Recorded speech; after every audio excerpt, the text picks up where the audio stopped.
Assalamualaikum warahmatullahi wabarakatuh. Di sini kami kelompok C akan menjelaskan tentang perancangan sistem mengenai next perancangan sistem informasi manajemen ruangan atau SIMARUN untuk memenuhi tugas dari mata kuliah perancangan berbasis web lanjutan oleh dosen pengampu Bapak Ardiansyah MKOM. Kelompok C sendiri beranggotakan Muhammad Riki Hadiansah, Mutia Herman, Arvini Triagustina, dan Nanda Wahyudi Tanjung. Next, pembahasan akan dibacakan oleh teman kita, Nanda Wahyudi Tanjung. Baik, terima kasih kepada moderator. Di sini saya akan menjelaskan terlebih dahulu yaitu latar belakang perancangan sistem informasi manajemen ruangan atau SIMARUN. Pengelolaan ruangan kelas merupakan salah satu aspek penting dalam mendukung kelancaran proses pembelajaran di lingkungan pendidikan. Ketersediaan informasi mengenai status penggunaan ruangan yang akurat dan mudah diakses sangat dibutuhkan oleh mahasiswa, dosen, maupun pihak pengelola. Namun, pada praktiknya, pencarian informasi terkait ruangan kelas masih sering dilakukan secara manual, seperti dengan mendatangi satu ruangan, melihat seluruh roster dari tiap prodi di fakultas tersebut, atau bertanya kepada pihak tertentu. Kondisi ini menyebabkan pemborosan waktu dan tenaga, serta kurangnya efisiensi dalam pemanfaatan fasilitas ruangan. Oleh karena itu, diperlukan sistem informasi manajemen ruangan yang mampu menyajikan informasi status ruangan secara jelas. Dengan adanya sistem ini, pencarian dan penggunaan ruangan kelas dapat dilakukan lebih efektif dan efisien, sehingga mendukung kenyamanan dan produktivitas mahasiswa. Selanjutnya yaitu tujuan perancangan SIMARUN. Di sini kami ada beberapa tujuan dalam sistem perancangan SIMARUN ini, yaitu yang pertama, menyediakan informasi ketersediaan ruangan secara real time. Kedua, meningkatkan aktivitas dan efisiensi proses pencarian ruangan kelas tanpa harus melakukan pengecekan secara langsung. Yang ketiga, yaitu mengurangi pemborosan waktu dan tenaga pengguna akibat pencarian ruangan yang dilakukan secara manual. Yang keempat, menyajikan informasi dengan detail ruangnya. Yang kelima, mendukung pengelolaan dan pemanfaatan ruangan yang lebih terstruktur dan terkontrol. Di sini manfaat SIMARUN ini ada beberapa, yaitu manfaat bagi pengguna mahasiswa atau dosennya itu mempermudah pengguna dalam mengetahui ruangan yang tersedia, terpakai, atau tidak dapat digunakan. Yang kedua, mengurangi kelelahan fisik akibat pencarian secara berpindah-pindah. Yang ketiga, membantu memilih ruangan yang sesuai dengan kebutuhan melalui informasi fasilitas ruangan. Nah, untuk manfaat bagi pengelola ruangan, yaitu membantu dalam memantau penggunaan ruangan secara lebih akurat dan terpusat. Yang kedua, mengurangi risiko terjadinya bentrok penggunaan ruangan.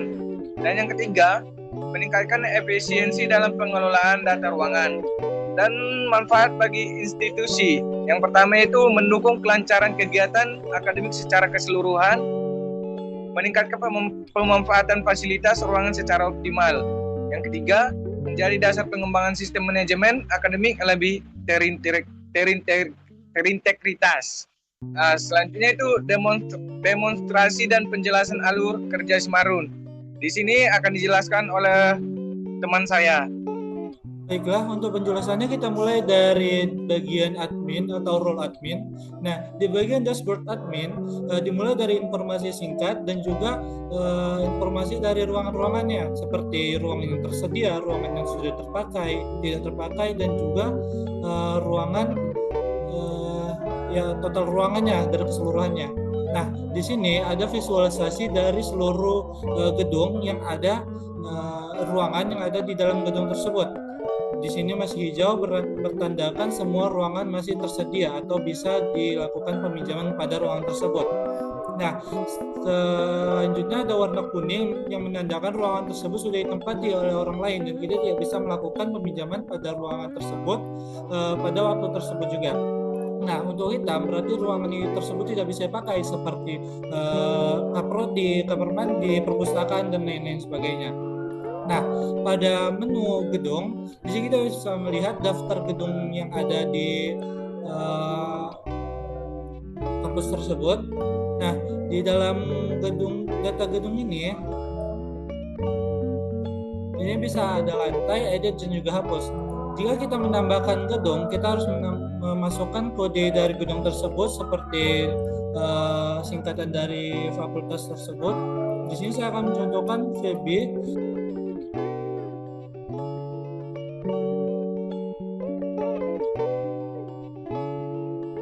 Nah, untuk lokasinya bisa kita kosongkan saja dan bisa kita isi.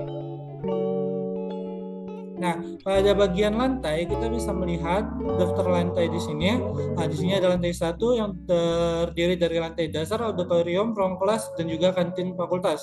Lantai 2 itu kaprodi, perpustakaan fakultas, dan juga administrasi. Lantai 3 itu lantai teratas dan juga ruangan kelas. Nah, di bagian ruangan itu terdapat daftar dari ruangan yang ada di lantai tersebut. Nah, kita bisa menambahkan ruangannya dengan menambahkan nama dan juga statusnya tersedia atau tidak dapat dipakai. Nah, untuk mempermudah pencarian ruangan, di sini ada fitur pencarian dan juga fitur filter, yang dimana kita bisa memfilter ruangan yang tersedia dan juga tidak dapat dipakai. Nah, selanjutnya untuk bagian fasilitas atau bisa kita klik di bagian navbar sidebar sini, kita bisa menambahkan informasi dari fasilitas ruangan tersebut. Jadi fasilitas ruangan untuk gedung FST dan juga ruangan 110. Nah, di sini kita bisa menambahkan apakah ada AC-nya atau tidak, proyektornya ada atau tidak, atau papan tulisnya ada atau tidak. Di sini kita bisa menambahkan atau mengedit jumlah ruangan tersebut. Dan juga kita bisa menambahkan informasi seperti di dalam situ ada wifi-nya ataupun ada arus listriknya atau tidak. Dikarenakan untuk menggunakan proyektor kita pasti juga membutuhkan arus listrik dan juga wifi. Nah, setelah kita simpan di sini ada pemberitahuan seperti fasilitas telah diperbarui seperti jumlah dari kursi tadi. Nah, pada kelola mahasiswa di sini terdapat nama-nama mahasiswa dari perwakilan setiap kelas untuk kita tambahkan agar dapat mengakses sistem tersebut. Nah, di sini kita bisa menambahkan dengan NIM yang terdiri dari 10 digit dan juga namanya. Nah, di sini kita bisa menambahkan. Nah, maka akan langsung muncul di bagian mahasiswa.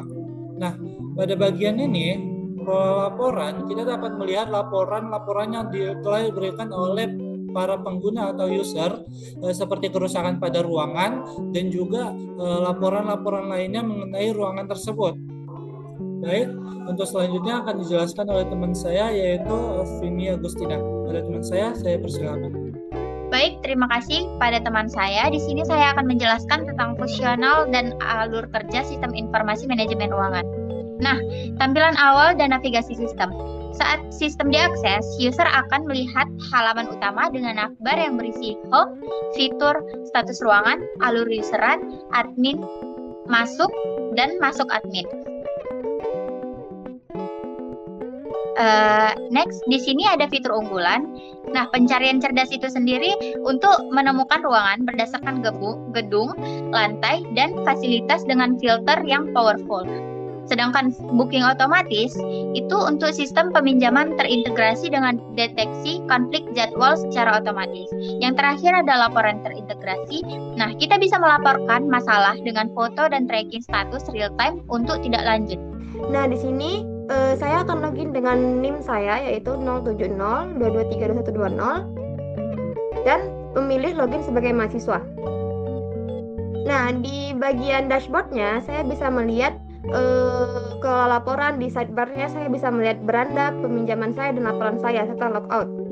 saya akan melihat ruangan yang tersedia dulu. Pada Fakultas Sains dan Teknologi, pada lantai 1 ada kelihatan beberapa kelas yang tersedia. Lalu saya akan memilih FST 301 sebagai contoh.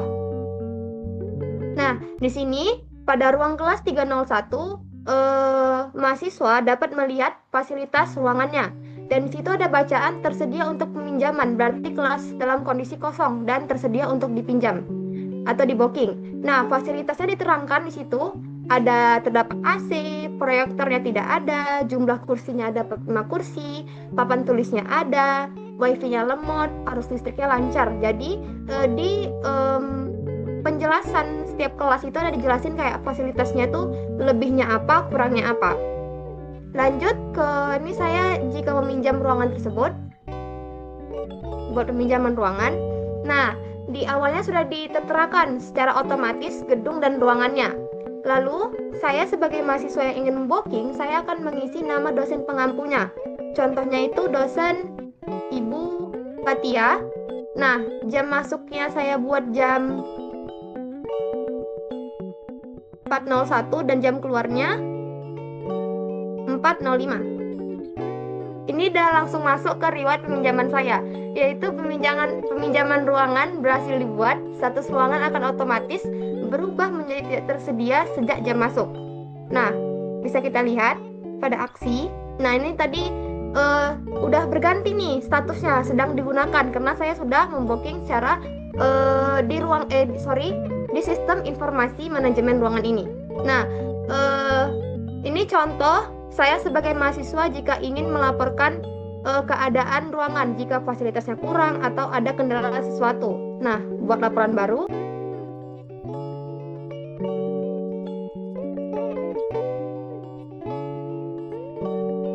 Nah, di dashboardnya akan dijelaskan laporan apa saja yang pernah saya buat, dan di sini masih statusnya baru dan nanti admin akan memperbarui statusnya.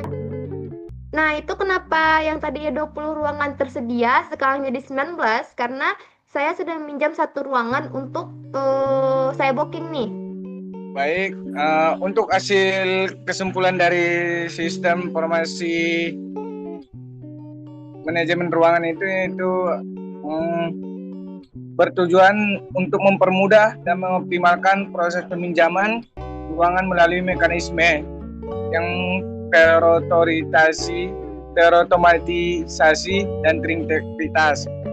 Fitur pencarian, pemesanan atau pemantauan status serta pengelolaan laporan memungkinkan pengguna dan admin mengelola ruangan secara efektif, sekaligus mencegah terjadinya bentrok jadwal. Dengan pembaruan status ruangan secara otomatis dan validasi waktu pinjaman, sistem ini mendukung pengelolaan fasilitas akademik yang lebih tertib dan efisien. Baik, sekian dari presentasi kami dan demonstrasi fungsionalitas dan alur kerja dari perancangan sistem informasi manajemen ruangan atau SIMARUN. Terima kasih atas partisipasinya teman-teman. Assalamualaikum warahmatullahi wabarakatuh.